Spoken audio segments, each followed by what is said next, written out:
God, I love making videos like this. What's up? Welcome to the channel. My name is Headshot. Today I'm going to tell you why I think that Smith & Wesson, and specifically the M&P lineup, is still better than Glock. Now, I did a video like this about 3 years ago, why the M&P is better than Glock, and today I'm going to tell you why my opinion has not only remained the same, but actually I've gone further towards M&P over the past few years. Now let me go ahead and say, I respect both of these companies for what they do. Some of y'all think I'm a Glock hater. There's some issues I have with them that we'll talk about here later on in the video.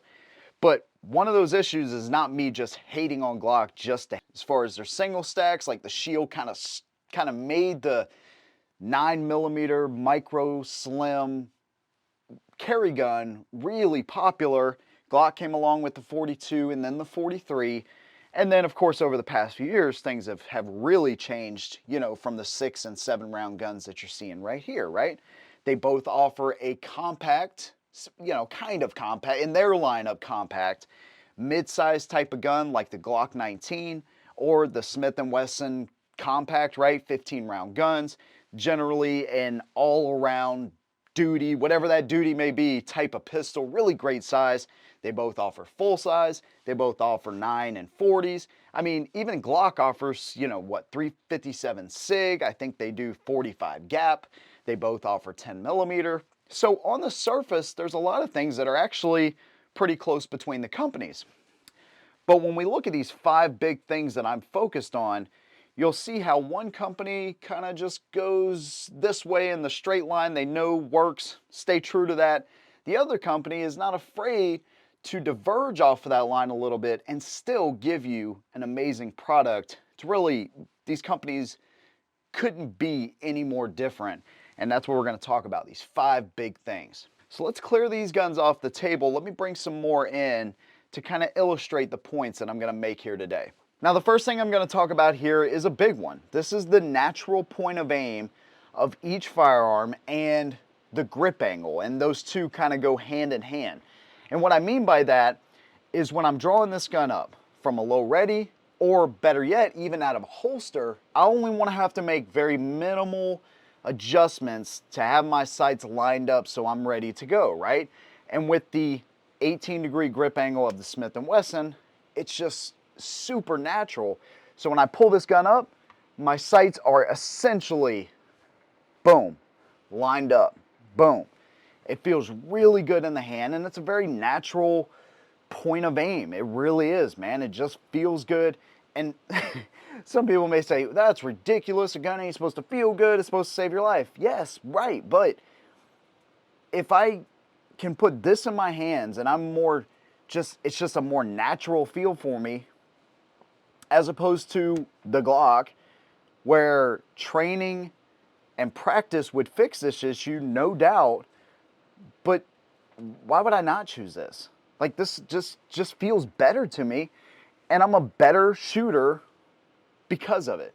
There's a lot of things that go into good shooting, a good pistol shot, and that is one of them. You may think it's a minor thing, but at the same time, when I think about self-defense, especially drawn out of a holster, I want to be able to have my sights on target, and the Glock does not offer me that at all. Generally speaking, when I pull this out of a holster or even from a low ready, my front sight is a little high, so it just like what I just did. I know y'all can't see it, but what I just did, it's like right there, and then essentially I just have to point that gun down. Is it a huge difference? No, but y'all have seen it in videos, man. I'm pretty good with the Glock 19, but I'm way better with the Smith & Wesson. And again, is this video a matter of fact? No, it's just my opinion. But the first one is a big one for me, and the natural point of aim, to me, there's no comparison. Smith & Wesson is just better. I wish I still had one of my first gen M&Ps to illustrate this next point. Unfortunately, I don't. But I'll still be able to show you how big of a difference this is, man. And what I'm talking about is the trigger on the guns. Now, Smith & Wesson used to be complete dog. When it came to triggers, they were just bad. Well, the shield kind of changed it, right? So it still has that hinge design. So essentially, if you pull from the top, then it's not going to fire. If you pull it where it needs to be, of course, it's going to fire. And all the guns have been safety checked too, by the way. But regardless, this kind of pushed Smith & Wesson towards a better trigger, and they just kept continuing to innovate. While Glock, on the other hand, has always had a decent trigger. And if we compare first gen Smith & Wesson M&P to Glock, Glock would win each and every time. So this is, you know, Glock 26 Gen 4. You get to the wall, a little bit heavy, stacks up a little bit, and it breaks. Reset, boom, just like that, okay? So can these things be fixed? Absolutely. And even if we go down the line here, this is the Performance Center, and these guys do an incredible job on the trigger. You can see it's still that hinge design, but just much smoother. Wall, boom, breaks. Reset, right there. Not as audible as the Glock as far as the reset, but that is a beautiful trigger. And Smith & Wesson could have said, look, in our M2.0 and beyond, we're just going to put this trigger in there because that seems to be good enough. But they did not stop there. They went to the flat face trigger with the blade in the middle. Get to the wall. Breaks, my goodness. Reset. Boom. It is a fantastic trigger. This is light years above what Smith & Wesson used to pull out. Well, Glock has kind of been the same. Glock single stacks are just garbage. And they're just heavier, they feel different, oh man, they're just bad. And they've made no adjustment to this thing. It's the same freaking trigger, essentially, as it's always been. So if you've been following the timeline, we went from a completely just crappy trigger in the original M&Ps to the Shield where it got better, to the Performance Center version, the M2.0s, not just the Performance Center, don't get me wrong, but just the M2.0s in general, they made them even better. And then this M&P where they've put in the metal version and the Shield Plus and the 10mm is light years better. So they continue to innovate and continue to get better, even though they had something that worked just fine. They're like, hey man, how can we make this better for the consumer? And they've done it. Now we did talk about this a little bit, but I do want to talk about it just a little bit more, and that's the way these guns shoot. Like I said, a more natural gun in the hand to me is the Smith & Wesson, coupled with that trigger and the improvements of the trigger. I shoot specifically this gun right here better than almost every gun that I have in my safe. I shoot them way better than what I do Glock. Now, the Glock 19 in my hands is the best Glock that I have shot so far, but it's still no comparison to how I shoot the Smith & Wesson. That's going to be different from person to person, but in my hands, I'm way better with the M&P than Glock. Let's talk about the next one, and that is variety. Glock makes pistols. Now, I've heard some rumors that they're going to be making a rifle, and you best believe I will buy that rifle and check it out, test it out. But as of right now, as the filming of this video, they don't. So let's talk about what kind of variety we're looking at. Like I said before, they all kind of have a subcompact version of their full-size gun. They have the full-size pistols. They have their single stacks. Okay, fine. Well, if we stick to pistols here really quick, let's say you want like a 1911 style gun. Well, there you go, the CSX. Is it my favorite gun Smith & Wesson makes? No. But it gives you all of those features that you want in a 1911-ish style carry gun. Front and rear slide serrations, safety, of course, hammer fired, single action only. Did a review on it, you can check that out. 12 rounds in the magazine, so pretty good capacity. Generally lightweight and concealable. Same set of awesome Smith & Wesson sights. Anyways, I did a review on it, check it out. The point is, they make one of these. Hey, does Smith & Wesson make a real 1911 though? Yeah, actually they do. Well, that's pretty cool. Yep. Glock really does suck, huh? I, I wouldn't go that far with it now. Now, let's say you have weak dexterity, maybe even a woman, maybe even a small man, or arthritis, or carpal tunnel, or you're older, or just younger and you don't have the strength. These things can be taught. I believe that everybody can learn to rack a slide if done properly, but Smith & Wesson, has a way to make it easier for pretty much anybody to rack a slide. The M&P EZ. Now this is the Performance Center. It's a little more tricked out. It's got the lightning cuts in the slide right here. It's ported in the front. Fiber optic sights. It's got a much better trigger. Again, I did a review on this gun. This is a fantastic gun. It's a little bit bigger for concealed carry and stuff, but it is so, get this, easy to rack the slide compared to a normal semi-auto. It's got an internal hammer instead of a striker. They've done some neat little things to get this as light as possible and still function 100%. So if you need something like that, they got you. Now let's say you have 9mm, man, and you're like, man, I like 9. I just want to be able to carry more rounds, but I want an effective round just like 9mm, just more of them. Smith & Wesson Shield Plus in 30 Super Carry. This is a brand new round for concealed carry, and this round is, in my opinion, nothing short of incredible. Compared to the original Shield Plus in 9, which has 10 rounds in the flush configuration like you're seeing, the Shield Plus in 30 Super Carry has 13 rounds. So you get more rounds. The ballistics, you know, we don't really know how the terminal ballistics will be, but as far as what I've seen in the gel tests that I've run, you know, this round is more than capable and really impressive. So they made a new round for concealed carry. You may say, I don't need that round. I don't need to add another round for this and that, and you know, that's ridiculous and blah, blah, blah, blah, blah. But you have to respect the fact that they saw maybe not necessarily a hole in the market, but again, a better way to do something while not reinventing the wheel, just a better way around specifically for concealed carry, and they made that one. And in my opinion, if it becomes more available and price stays somewhere in line with 9mm, I think that round does have a future. It's got to do those two things though.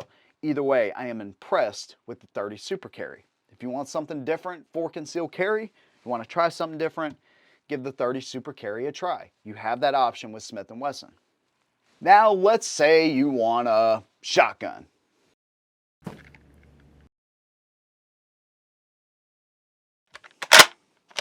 So this is about as untraditional as it gets. And I don't even know what I did with the sight, by the way. I took it off of something, and when I grabbed it out of the safe, I was like, where the heck did I put the sight at? But anyways, regardless, you know, this is a awesome, really tactical, but practical type of shotgun. Really good for home defense. Overall length is super short. I need to get my dot back on here for sure. Get a light on this thing and start using this for home defense. That was my initial purpose, and I've just kind of got sidetracked with that because shotgun is like the best, if not the best, second best home defense gun you can have in your home. Really, I think it's the best, honestly. And a shotgun like this is not too long. You know, trying to get around doorways and maneuver inside your home can be somewhat challenging, which is why I've kind of always diverted to pistol. But this allows you to potentially 8 double-aught bucks into an intruder. Well, that sounds like a bad day for them, and good odds for you, the homeowner. So regardless, this is a great shotgun. It's been uber reliable. It's a pump action, and they make one of the coolest shotguns on the planet along with everything else. And they also make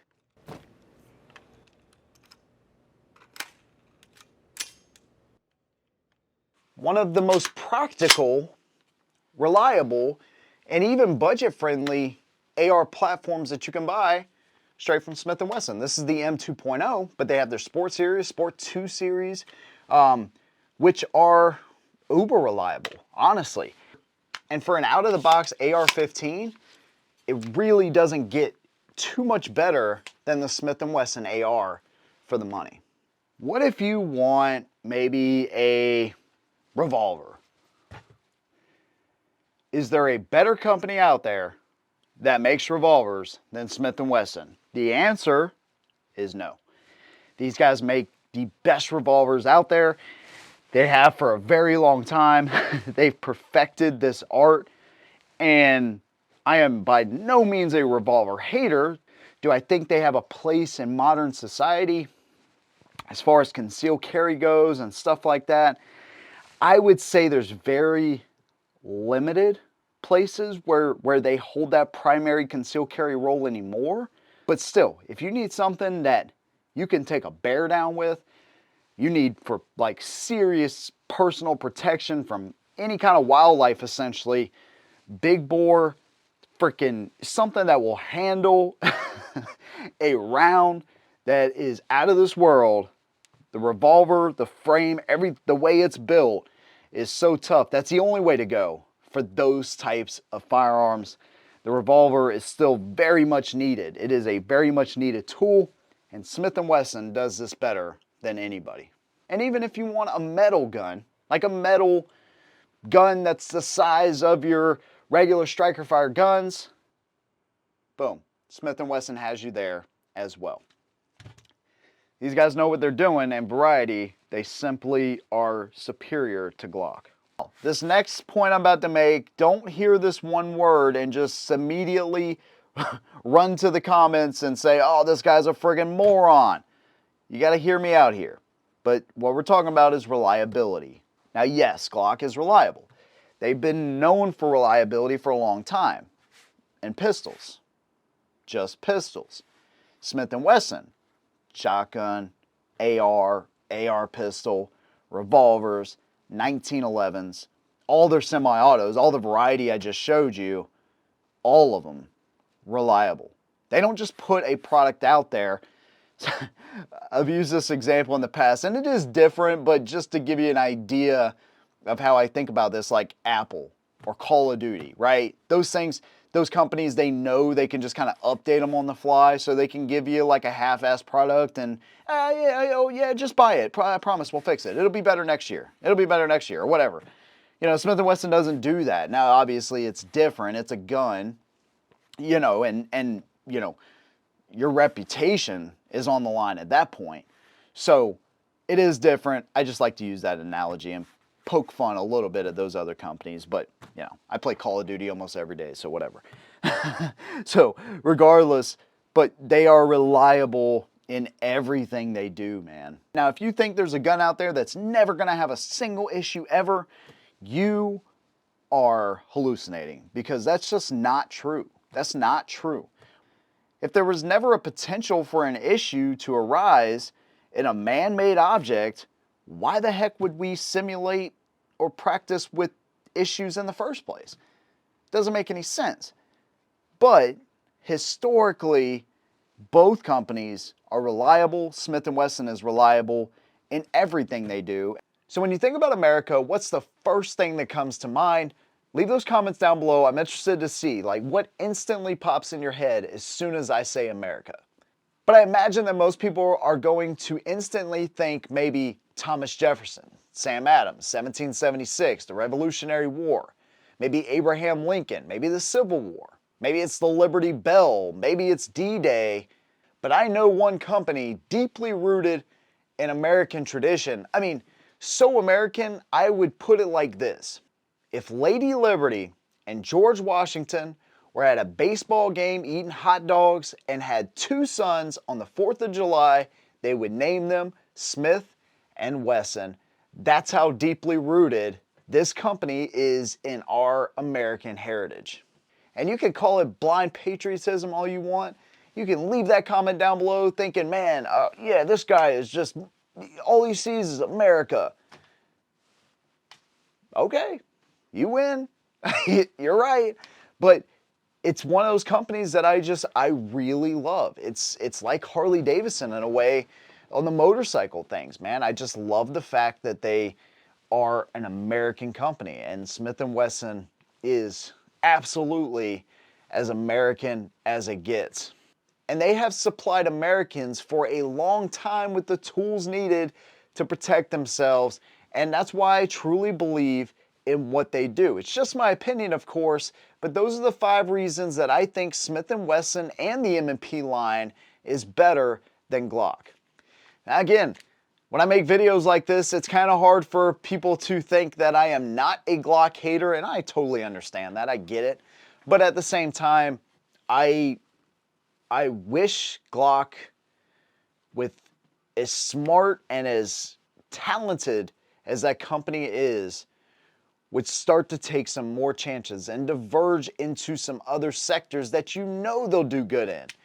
I know it, you know it, they probably know it, but for some reason they don't, or they haven't just yet, and that is a big part of it. But again, Smith & Wesson, to me, everything about the guns are just better, and that's it. So thank you guys for watching, man. I really want to hear your opinions on these, and even if I didn't want to hear them, you're going to leave them anyways, and that's just fine, man. If you like what I do, consider supporting me over on Patreon for as little as $1. If I could get 1% of my subscribers to give $1 a month, man, we'd be doing pretty well and be able to get any new gun that comes out to review.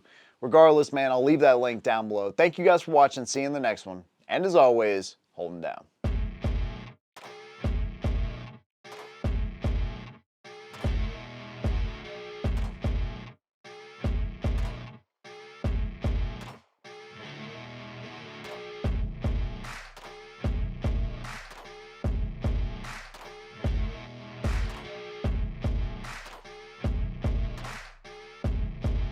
Oh yeah, I'm gonna like this.